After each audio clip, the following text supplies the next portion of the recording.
कांता, कांता जल्दी बाहर आओ। जी मैम साहब। ये लो तुम्हारी इस महीने की तनख्वाह। ठीक है, अब मैं चलती हूँ। अरे एक बार गिन तो लो, पैसे पूरे भी हैं कि नहीं। आपने दिए हैं तो पूरे ही होंगे। तब भी गिन लो एक बार, कल को कम हो जाए तो तुम बाद में हमें ही बोलोगी। ठीक है।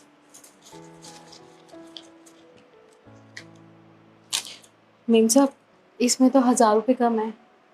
हाँ वो मैंने जान मुश्किल काटे थे। पर क्यों मैम साहब? क्यों, तुम्हें याद नहीं है? तुमने पिछले हफ्ते 2 छुट्टियां करी थी, पूछ कर करी थी। अब 2 दिन नहीं आई तो मैंने पैसे काट लिए।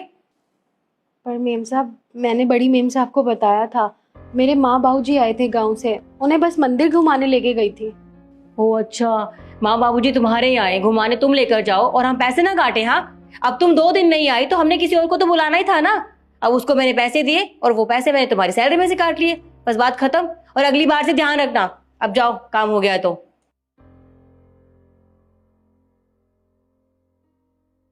निखिल जल्दी चलो, पार्टी के लिए लेट हो रहे हैं।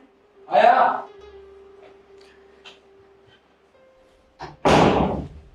चलो ठीक है मम्मी जी, हम चलते हैं। रुको बेटा,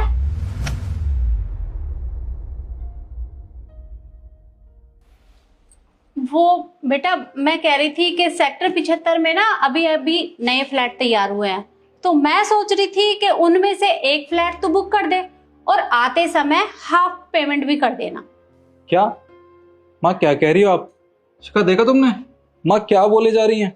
माँ आपको पता है वहाँ एक फ्लैट 2.5 करोड़ रुपए का है और अभी हमारे पास इतने सारे पैसे नहीं पड़े हैं। अगर हम उसे ईएमआई पे भी लेते हैं तो कम से कम 1 से 1.5 करोड़ रुपए उसकी डाउन पेमेंट जाएगी। माँ वो फ्लैट अभी तो हम नहीं ले सकते।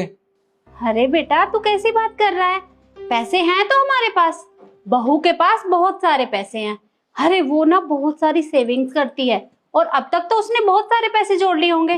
तुझे पता है आज उसने कांता की सैलरी में से पूरे 1000 रुपए काटे हैं, और ऐसे ही अगर सबकी सैलरी में से हर महीने पैसे काटेगी तो बहुत सारे पैसे जुड़ गए होंगे। और पत्नी का जो भी कुछ होता है ना, उस पे पति का पूरा हक होता है, तो तू इससे ले लेना। शिखा दे देगी ना इसे पैसे? क्या शिखा, तुमने कांता की सैलरी में से पैसे काटे? पर क्यों? हाँ मैंने पैसे काटे, पर उसने छुट्टी करी थी, मैं उसके पैसे काटे हैं। अच्छा हाँ तो ठीक है यार, ये तो होना ही चाहिए। माँ इसमें शिखा की कोई गलती नहीं है। अगर कांता ने छुट्टी की है तो इसने उसके पैसे काट लिए। ये तो कोई भी होता तो उसके पैसे जरूर काटता। अच्छा